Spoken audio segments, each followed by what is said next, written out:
happy to have the opportunity to be amongst you again on this special day, the third of my presidency, that is set aside to celebrate workers and work across the globe.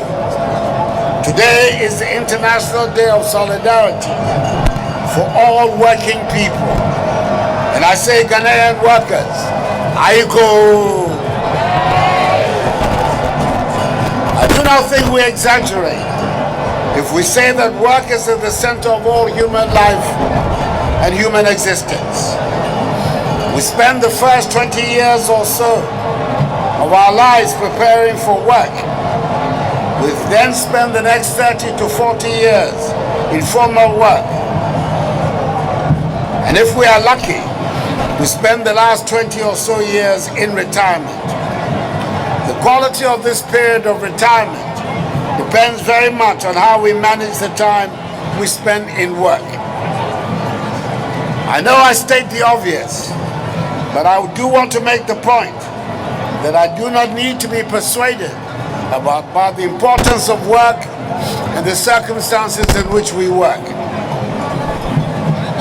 I also want to reiterate the fact that we are all in it together, whether it is in management or government or on the shop floor. The project of our existence succeeds if we work together and we pull together.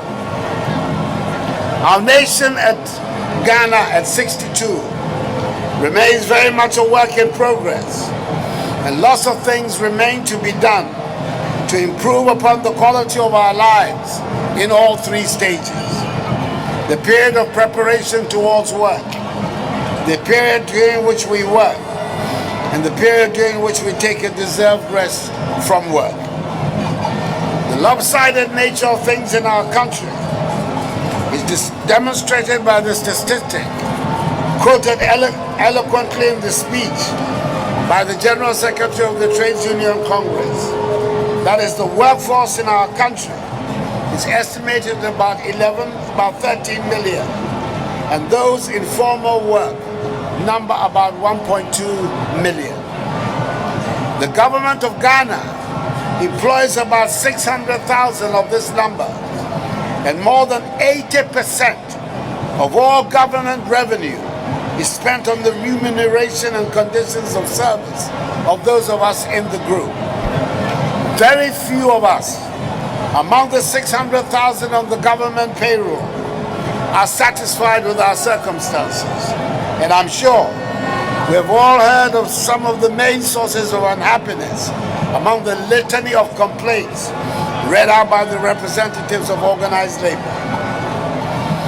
In the 28 months that it has been my honor and privilege to be the president of our country, I've been as candid as possible with the people of Ghana, even if sometimes the truth has been unpleasant. Let me try and bring out a few well-known facts of our condition. I believe there's some consensus on what we all want for ourselves and for our country. We want a healthy, educated, and skilled population. We want well-paid and satisfying jobs. And we want a well-developed network of infrastructure in the country. In 62 years, we have not managed our affairs to enable us to have the money to deal with the deficit in our infrastructure development without borrowing money. I suspect that even if we spent 100% of all government revenue on remunerations for the 600,000 or so people on the public payroll, there will still be dissatisfaction with conditions from some people. Ladies and gentlemen, I believe it is time we face reality and start asking ourselves some of the difficult questions. Development remains our collective responsibility and aspiration. Should we continue to pay greater attention on improving the conditions of the few who are in jobs, or should we concentrate on creating the atmosphere for more jobs to be generated? For years, We all said many public officials were pushed into corrupt practices because they were so badly paid. Salaries and conditions of service have been improved for many, and we have not seen the equivalent improvement in the quality of the work they do.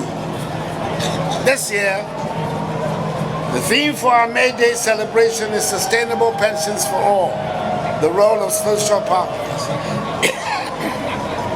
The theme takes us to what I identified as the third stage of our work-centered existence. It assumes that we have acquired the skills needed for the life of work, and we have jobs and can look forward to a time of satisfying retirement. Everyone knows the critical contribution of labor to the production process, economic growth, and sustained development. It is important that the dignity of labor is maintained throughout retirement. The passage of the National Pensions Act 2008 ushered Ghana into a new pension regime characterized by a three-tier pension scheme. As we all know, this scheme is made up of a basic national social security scheme, Tier 1, an occupational pension scheme, Tier 2, and a provident fund and personal pension schemes, Tier 3. Currently, pension fund assets are reported to have grown from 5.1 billion, representing 6.75% of GDP in 2012, to 20.8 billion, representing 10.1% of GDP in 2017. Fund assets have therefore kept growing since the implementation of the three-tier pension scheme. This has provided an opportunity for private sector pension operators or companies to thrive. In 2018, the National Pensions Regulatory Authority, NPRA, registered and licensed 30 corporate trustees, 77 pension fund managers, and 17 pension fund custodians. This rapid growth in total pension assets can be attributed mainly to increased private sector participation in the pension sector, the availability of sound investment guidelines, and an independent regulatory authority, NPRA, that oversees and ensures compliance with good practices. In addition, Tier 3 offers opportunities for workers in both the formal and informal sectors to make voluntary contributions. This is a most welcome innovation into our pension regime. Indeed, formal sector workers who contribute to Tier 3 schemes have an added advantage in that their pension obligations are deducted before tax. I look forward to all Ghanaian workers recognizing the importance of pensions and gaining confidence in the sector. The current system gives the individual worker the opportunity to have absolute control over his or her pension through effective and transparent management.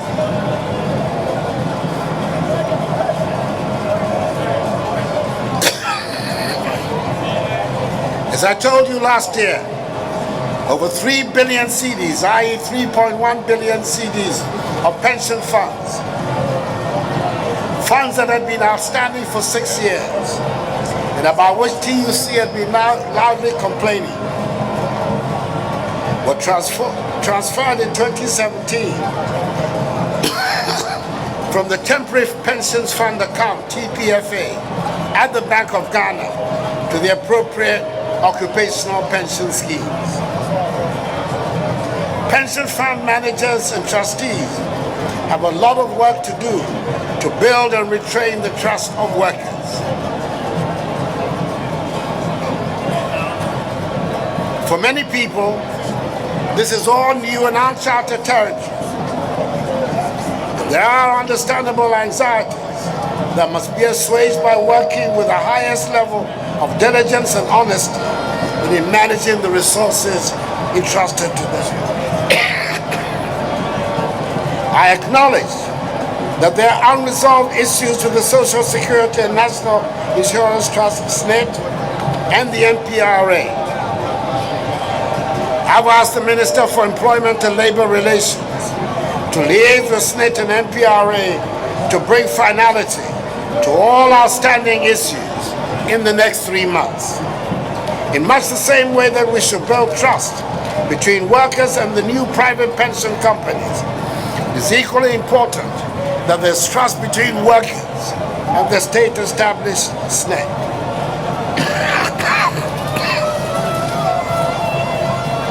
I'm informed that the Ministry of Finance has arranged for payment of 200 million CDs and the bond of 700 million CDs towards the retirement of the arrears owed to SNIT. This will leave arrears of 800 million CDs, which will be included in next year's budget. We will build a robust economy and a prosperous society when we put in place a pension scheme for all workers. For far too many of our people, the end of their lives is marked by poverty. Too many people either have no pensions at all or have inadequate pensions to meet the needs of old age. In the informal sectors of the economy especially, most people work without any thought to pension coverage, and when they no longer have the strength to work, their lives become miserable. Our societies have changed. Old people can no longer, regrettably, count on their children to look after them in their old age. I hope and pray that we never lose the Ghanaian values of accepting responsibility for looking after our old people. But that should not stop us from organizing things to ensure independence and dignity to the old during retirement. Since about 90% of workers operate in the informal sector, we must focus our attention on extending access to that sector in compliance with the National Pension Law.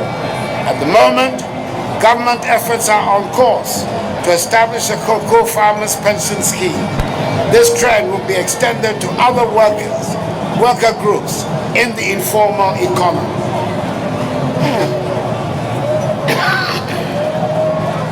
Fellow countrymen and women, another way of widening the pension base is, of course, to reduce unemployment. We're working on an economic transformation agenda through the various job creation initiatives, such as planting for food and jobs, one district, one factory, industrial stimulus package, planting for export and rural development, private sector support schemes, which are beginning to bear fruit and should start reducing unemployment and provide opportunities for citizens to work and higher incomes and contribute to their pensions. A year ago, I made special mention of the importance of the TVET sector in equipping our young people for the world of work. I promised that we will back the talk with action. I'm glad to be able to report that we have made important progress. We have funding for 21 state-of-the-art TVET centers. Parliamentary approval has been given for all 34 NVTI centers to be upgraded, retooled, and curricula improved and teachers trained. It also includes the building of 2 new foundries and 2 machine-making factories and the completion of NVTI headquarters. We've also got parliamentary approval for all 10 technical universities and technical institutes to be re-equipped, retooled, and rehabilitated.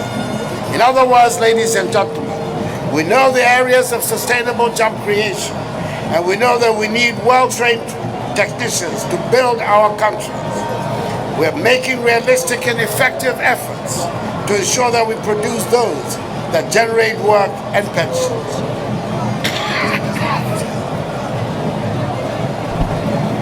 I also wish to encourage our social partners, employers and enterprise owners to comply with existing pension regulations and support their staff to contribute to pension schemes.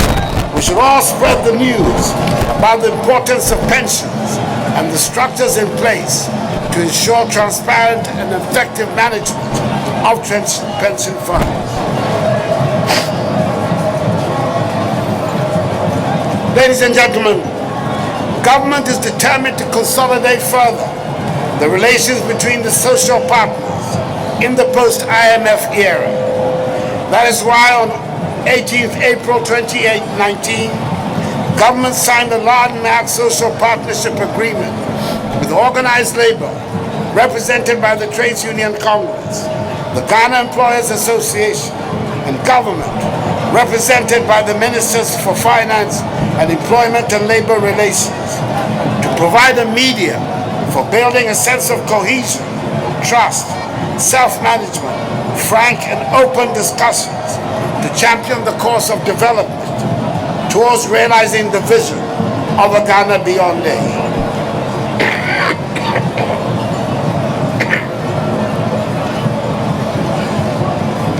Government is committed to a new social contract that promotes social dialogue and economic management and in the making of public policy.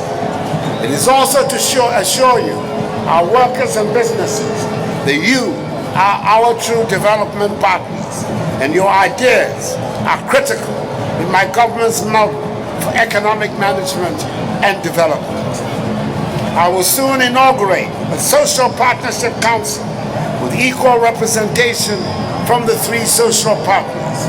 I'm very confident that this new approach to economic management and public policy making will foster even greater cooperation and trust among our partners. Together, we can achieve a more stable economy, peace at the labor front, and prosperity for the good people of Ghana. Before I conclude, there's one important matter I have to address.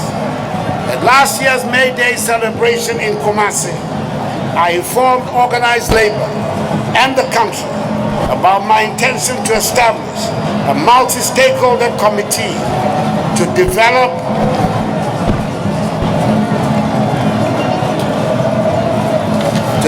a charter and a strategy for the vision of Ghana beyond aid.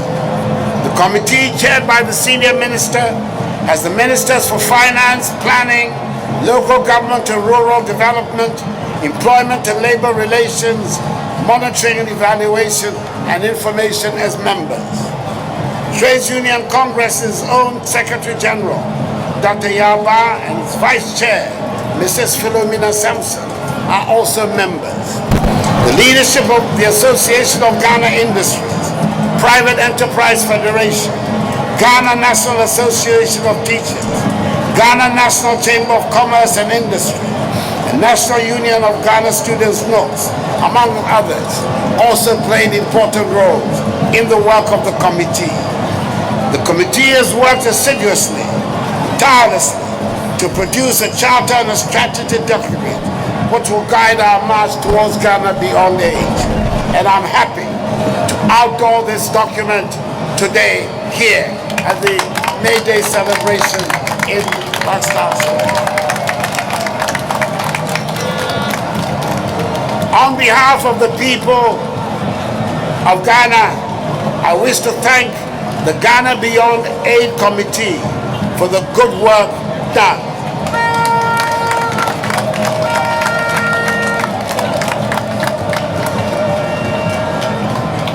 Ghana Beyond Aid is setting our nation on an irreversible pathway of prosperity. With the blessing of the Almighty and our collective effort, we will march boldly from poverty to prosperity so that we can create the Ghana our forefathers envisaged, the current generation aspires to have, and our posterity will be proud to inherit. A Ghana which is self-sufficient and prosperous, governed according to the rule of law, respect for human rights and individual liberties, and the principles of democratic accountability, the Ghana of our dreams. I thank you for your attention and congratulate all workers on this occasion for their hard work over the past year and crave your continuous support in the national development effort. Long live Ghana. Long live the workers of Ghana. Aiko, may God bless us all in our homeland Ghana and make her great and strong.